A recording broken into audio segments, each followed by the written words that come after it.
to our entire mission China, with whom I've had an opportunity to spend time over the past couple of days. This team serves at one of the most important posts in the world at a critical moment. And I could not be prouder of how they represent our country. Over the past 2.5 years, the United States has taken a series of purposeful, strategic steps, both at home and abroad, to strengthen our country and our standing around the world. We've made historic investments in our infrastructure, technology, industrial capacity, competitiveness. We've deepened our engagement and alignment with allies and partners around the world in ways that would have been unimaginable a few years ago. That's the backdrop for the relationship between the United States and the People's Republic of China, one of the most consequential in the world. Both the United States and China have an obligation to manage this relationship responsibly.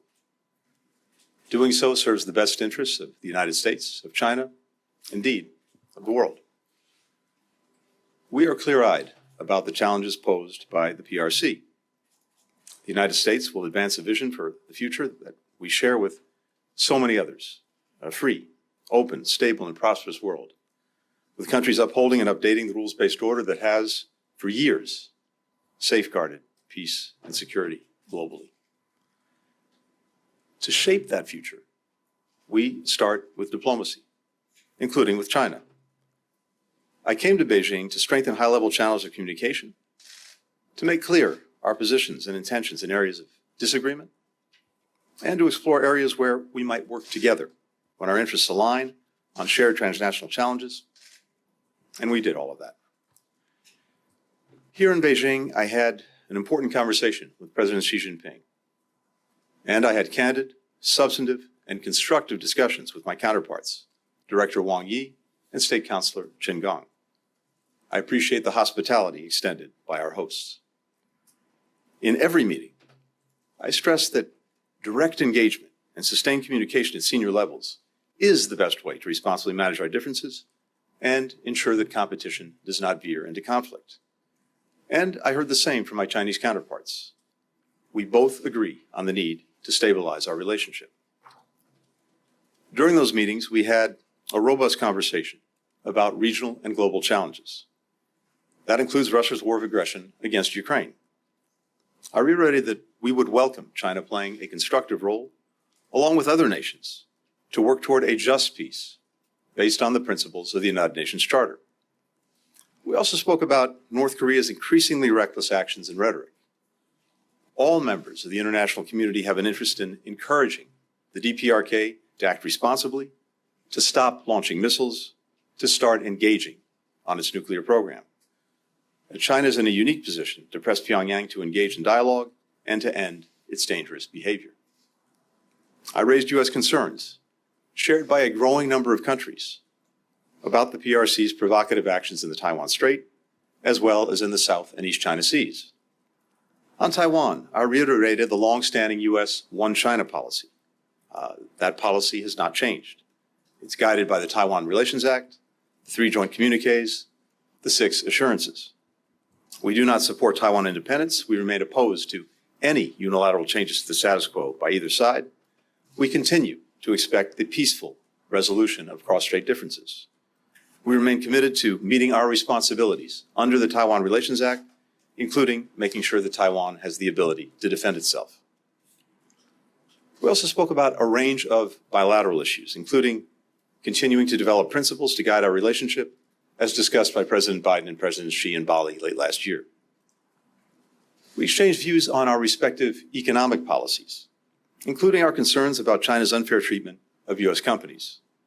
During my meeting today with U.S. business leaders who are operating in China, I heard about the problems that U.S. businesses are facing, including recent punitive actions against American firms.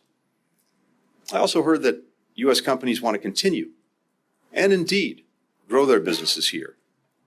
And so, in my meetings, I sought to clarify any misperceptions or misunderstandings about our approach.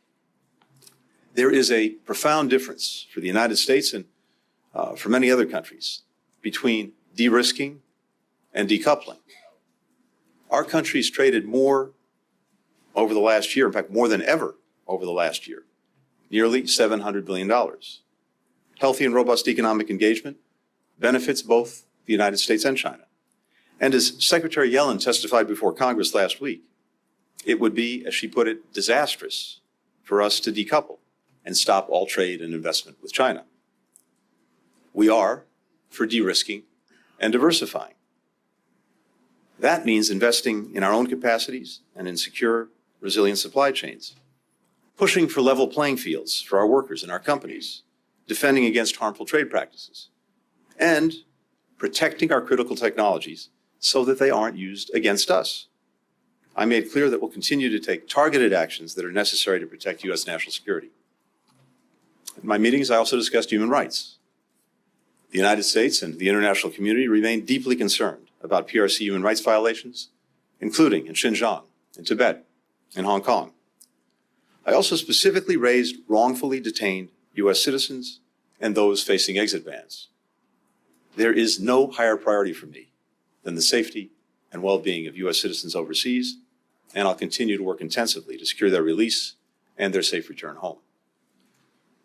As we work to address our differences, the United States is prepared to cooperate with China in areas where we have mutual interests, including climate, macroeconomic stability, public health, food security, counter-narcotics. On food security, we believe China can play a key role in alleviating global food insecurity. I underscore the importance of supporting a long-term expansion of the Black Sea Grain Initiative, which has facilitated the export of almost 32 million tons of grain from Ukraine, with approximately 18 million tons going to developing countries. A long-term expansion is critical for avoiding food shortages in some of the poorest, most food insecure countries in the world, as well as price surges. I raised as a priority the issue of synthetic opioids and fentanyl, a crisis in the United States. Fentanyl is the #1 killer of Americans aged 18 to 49. I made clear that we need much greater cooperation to address this critical issue. We agreed to explore setting up a working group or joint effort so that we can shut off the flow of precursor chemicals, which help fuel this crisis and a growing number of deaths. Finally, we discussed the importance of strengthening people-to-people exchanges between students, scholars, business travelers. That benefits our citizens, our economies, and our relationship. Today, I had an opportunity to meet with an impressive group of alumni from those exchange programs. In my meetings, we discussed enhancing educational exchanges, and we committed to work to increase direct flights between our countries. To continue dialogue on these and other important issues, I would expect additional visits by senior U.S. officials to China over the coming weeks. And we welcome further visits by Chinese officials to the United States. To that end, I invited State Counselor and Foreign Minister Qin Gang to visit Washington, and he agreed to come at a mutually suitable time. A little later this evening, I leave for London to attend the Ukraine Recovery Conference, and I'll also have an opportunity there to brief allies and partners on this visit and to continue to strengthen our alignment. We have no illusions about the challenges of managing this relationship. There are many issues on which we profoundly, even vehemently, disagree. We will always take the best course of action to advance the interests of the American people. But the United States has a long history of successfully managing complicated, consequential relationships through diplomacy. It's the responsibility of both countries to find a path forward, and it's in both our interests and the interests of the world that we do so. We'll take a few questions. The first question goes to Ian Marlowe with Bloomberg. Thank you, Secretary.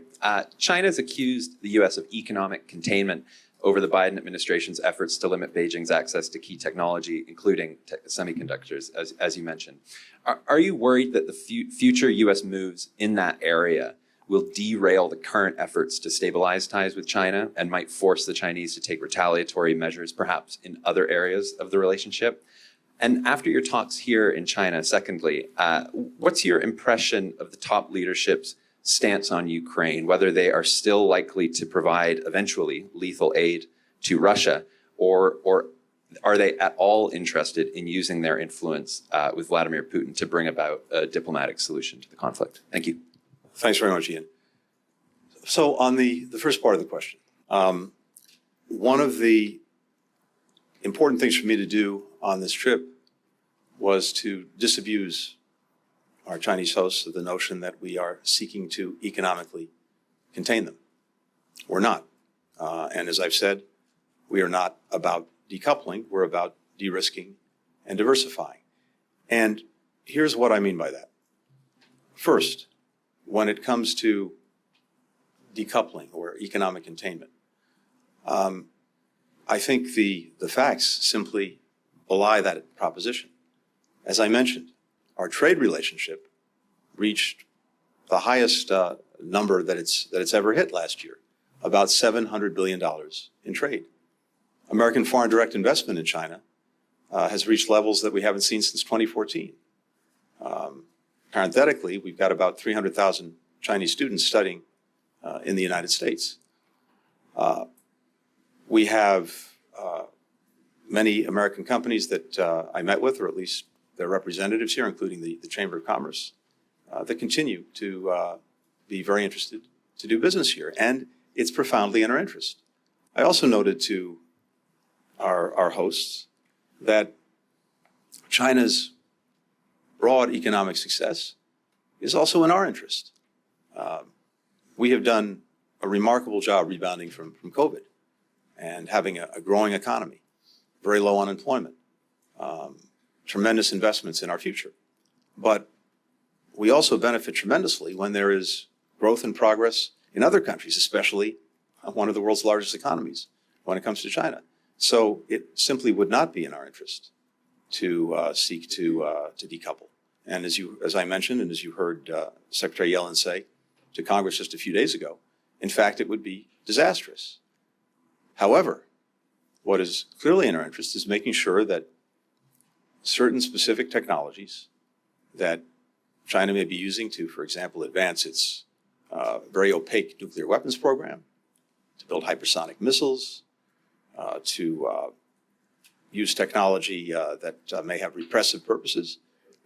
It's not in our interest to provide that technology to China. And I also made that very clear. So the actions that we're taking, that we've already taken, and as necessary that we'll continue to take, are narrowly focused, carefully tailored to advance and protect our national security. And I think that's a very important distinction. Now, we're also not the only ones doing that. In fact, the phrase of the day, de-risk, not decouple, was actually put forward by the President of the European Commission, Ursula von der Leyen.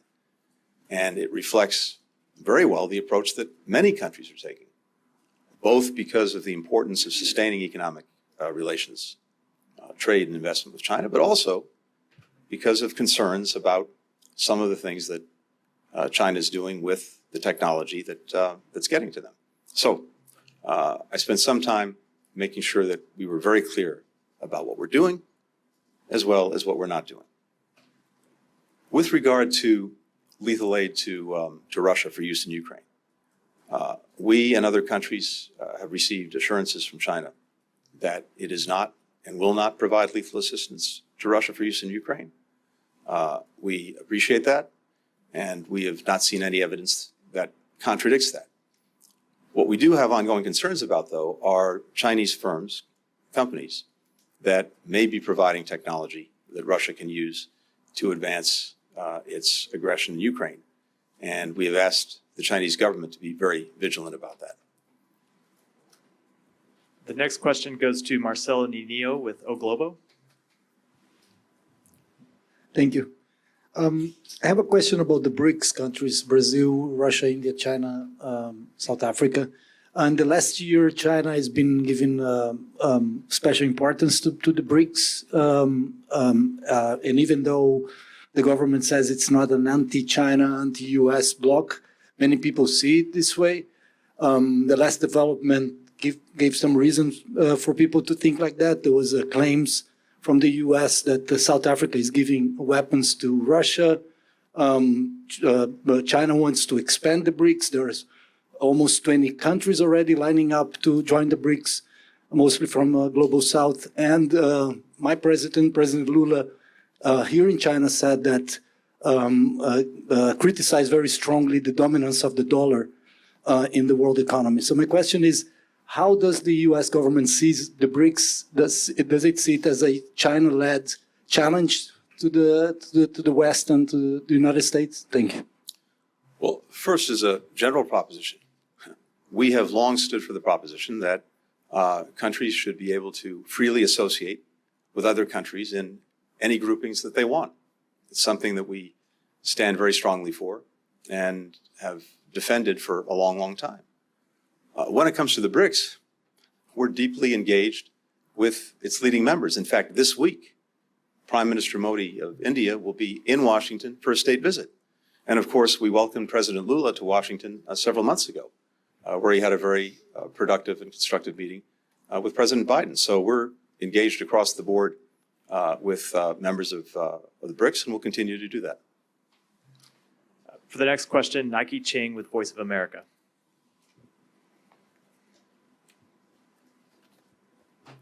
Good evening, Mr. Secretary. Good evening. I hope you make more news from this news conference. On Taiwan, how was Taiwan discussed in your 35-minute meeting with Chinese President Xi Jinping? U.S. officials have said a military conflict in the Taiwan Strait will be, quote, a global concern. Taiwan will have a presidential election in 2024. Should a democratic election be a pretext to any military escalation in the Taiwan Strait? How do you respond to China's position that Taiwan is an internal issue that is not an American concern, and upon which there is no room for compromise? Thank you. 谢谢. Thank you. From the very beginning of our normalization of relations with China, going back to the 3 communiques many years ago, fundamental to us in that is the understanding that any differences regarding Taiwan will be resolved peacefully. That is foundational to how we understand our relationship. And for the past almost 5 decades, this is an issue that China and the United States have managed responsibly. We remain committed to our One China policy with the 3 communiques, the Taiwan Relations Act, the 6 assurances. We do not support Taiwan's independence. We've made clear that we oppose any unilateral changes to the status quo by either side. We've been clear and consistent in our policy, and it's very important that we preserve the status quo that has helped maintain peace and stability across the strait for decades. So I reiterated that to our Chinese counterparts. President Biden has also made that repeatedly clear in his engagements with China. At the same time, we and many others have deep concerns about some of the provocative actions that China's taken in recent years, going back to 2016. And the reason that this is a concern for so many countries, not just the United States, is that were there to be a crisis over Taiwan, the likelihood is that that would produce an economic crisis that could affect quite literally the entire world. 50% of commercial container traffic goes through the Taiwan Strait every day. 70% of semiconductors are manufactured on Taiwan. If, as a result of a crisis, that was taken offline, it would have dramatic consequences for virtually every country around the world, which is, again, why there's been rising concern about some of the provocative actions that China's taken. I also made that very clear. President Biden believes strongly that one of the successful aspects of our relationship with China going back 5 decades has been the responsible management of the Taiwan question. We continue to believe that that's essential. Next question goes to Ni Xiaowen with Phoenix TV. Thank you, Mr. Secretary. I'm from Phoenix TV. We know for some time now the United States have been pushing dialogue with China. But at the same time, we saw the United States has included some Chinese companies to its entity list and restricted chips exports to China and plan to limit investment in high-tech sector. And China believes that the United States is both seeking dialogue and at the same time containing China. So I want to ask, how will U.S. address these concerns and to show sincerity to communicate? Thank you. Well, as I noted, this was actually an important part of the conversations that we had. And as I suggested to our colleague a few minutes ago, it was important to me that we make clear the very clear difference between allegations that we're trying to contain China and decouple economically, as opposed to what we're actually doing, which is, as I've said, de-risking and also diversifying when it comes to our supply chains. As I mentioned, the economic relationship with China is vitally important, and also, when it's fair, a very positive thing for countries around the world. And at a time when countries are trying to rebound from COVID, something the United States has done very successfully, we want to see growth, we want to see success in every part of the world, including, of course, in the major economies like China. It's in our interest. But at the same time, as I said, it's not in our interest to provide technology to China that could be used against us.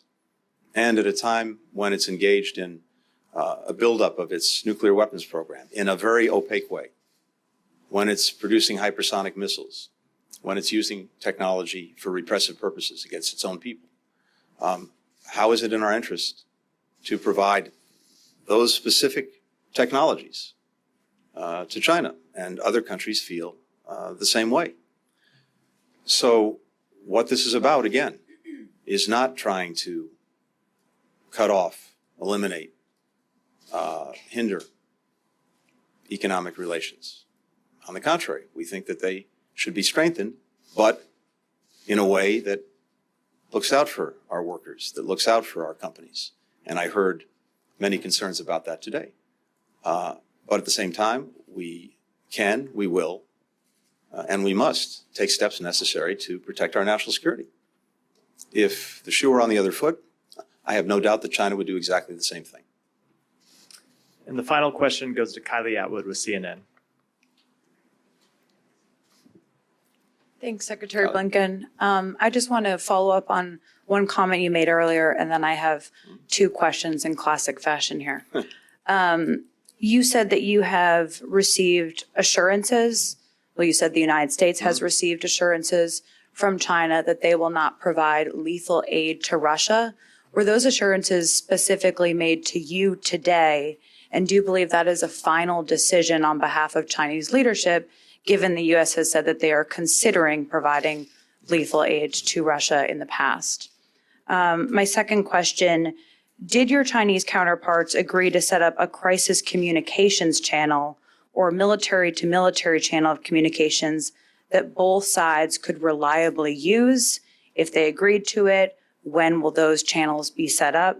And then generally, can you say that U.S.-China relations are in a better place today than they were before your visit? Thanks.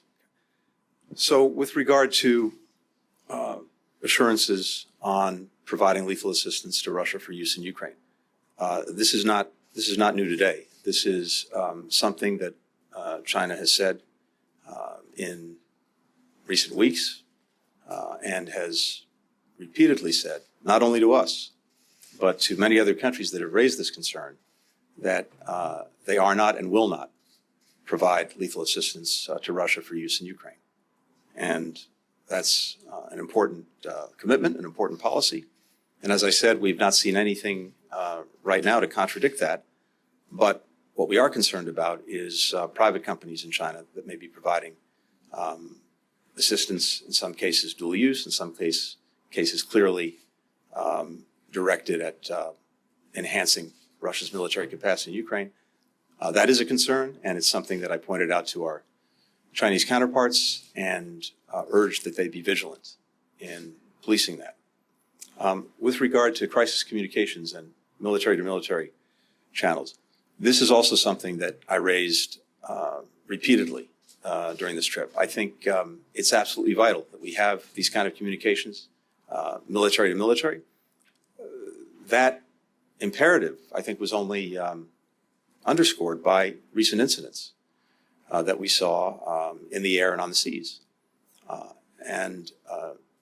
At this moment, China has not agreed to move forward with that. I think that's an issue that we have to keep working on. It is very important that we restore those channels. If we agree that we have a responsibility to manage this relationship responsibly, if we agree that it's in our mutual interest to make sure that the competitive aspects of the relationship don't veer into conflict, then surely we can agree and see the need for making sure that the channels of communication that we both said are necessary to do that include military to military channels. So this is something that we're going to keep working on.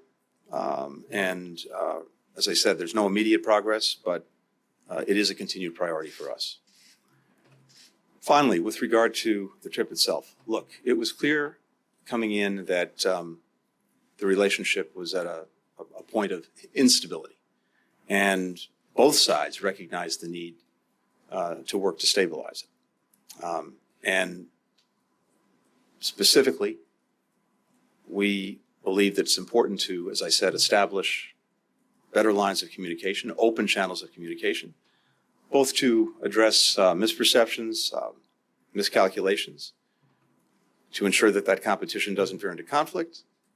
And we were able, not only today and yesterday, to move back to those kinds of communications, but also I think we can anticipate in the weeks ahead visits by other senior officials, Chinese officials coming to the United States for that purpose.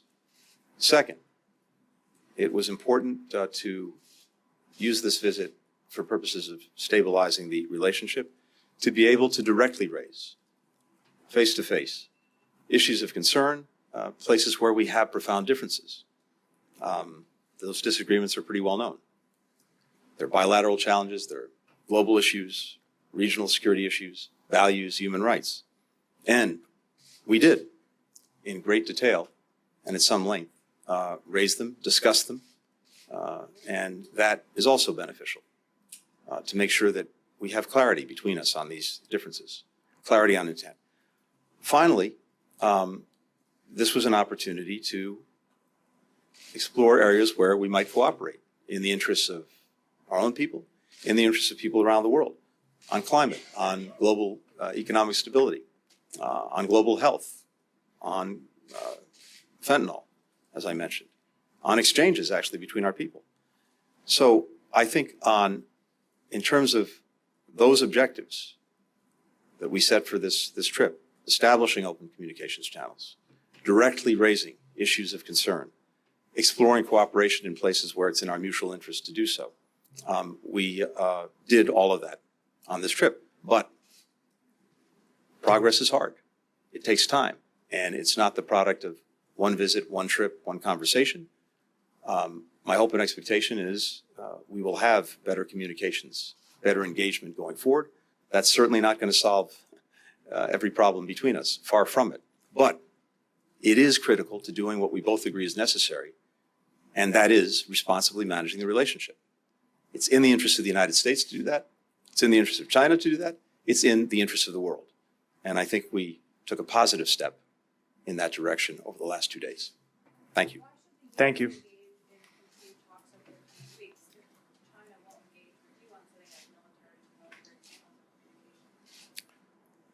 Because, as we've seen, we're not going to have success on every issue between us on any given day, but in a whole variety of areas, on the terms that we set for this trip, we have made progress, and we are moving forward.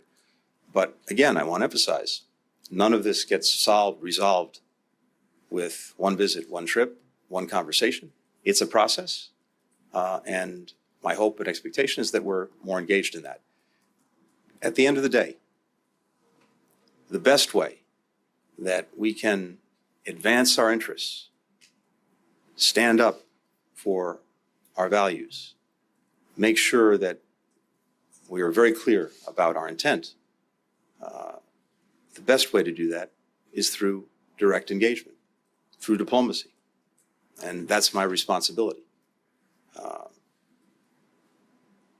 The meetings that we had, I thought were very candid, very in-depth, and in places constructive. And in other places, we have a lot more work to do. Thank you. Thank you. Thank you.